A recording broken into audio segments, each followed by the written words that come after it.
Namaskar students, welcome to English language learning class. Today in this video, I am going to talk about the development of listening skill in learners. So let's start it. We were given 2 ears but only one mouth. This is because God knew that listening is twice as hard as talking. These lines, quoted by Larry Allen Nadick, appraises the importance of listening skill in a language. It is one of the 4 main language skills along with reading, writing and speaking, and it is the most basic advising skill which includes eye contact, body language, verbal response and vocal tone.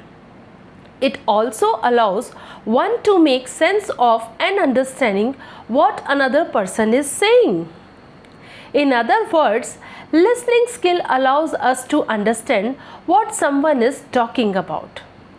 Sometimes students get confused between the difference of listening and hearing.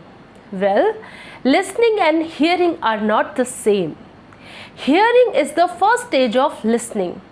It occurs when your ears pick up sound waves which are then transported to your brain. This stage is our sense of hearing, whereas listening means that audio makes sense to the sound which is created by speech or to receive the sounds which is meaningful.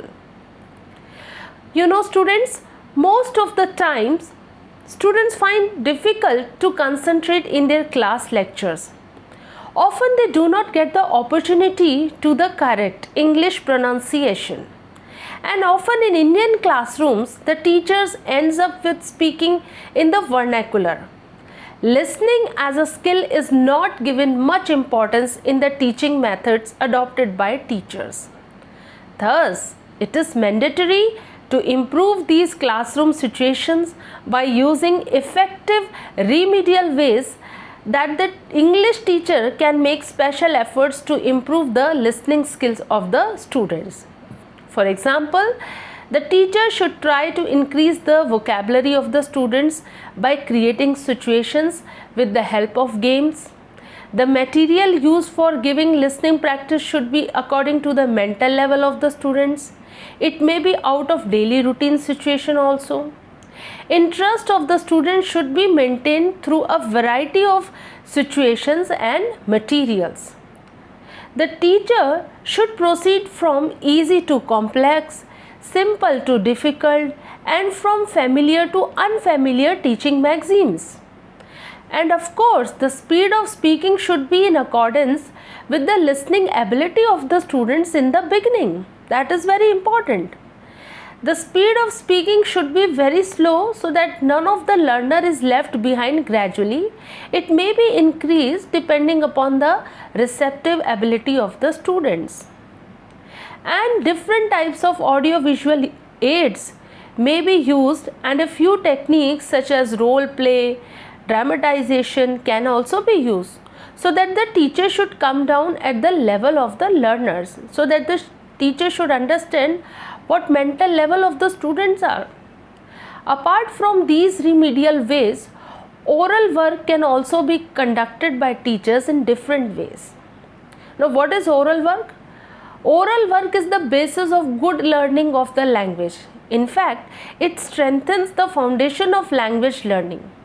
A student of language who is good at oral work is automatically good at reading and writing of the language.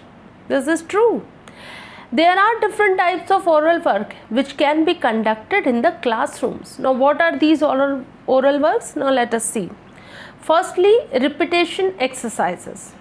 So, in this type of exercise, the teacher produces a sound or speaks words and sentences and asks the students to listen carefully. And then what happened? Then reproduces in exactly the same manner. Student will reproduce that sound.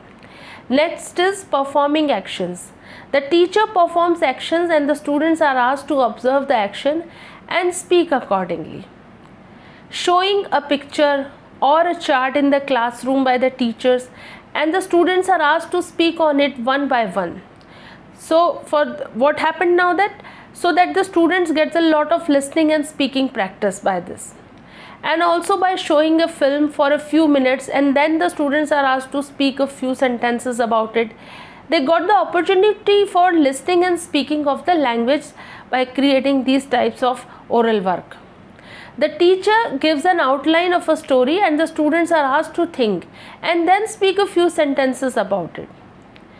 Through oral composition, it develops the skill in speaking for a few minutes on any topic is taken up and the students are asked to speak on it. The teacher may provide some guidance wherever needed, and this exercise gives a lot of listening and speaking practice.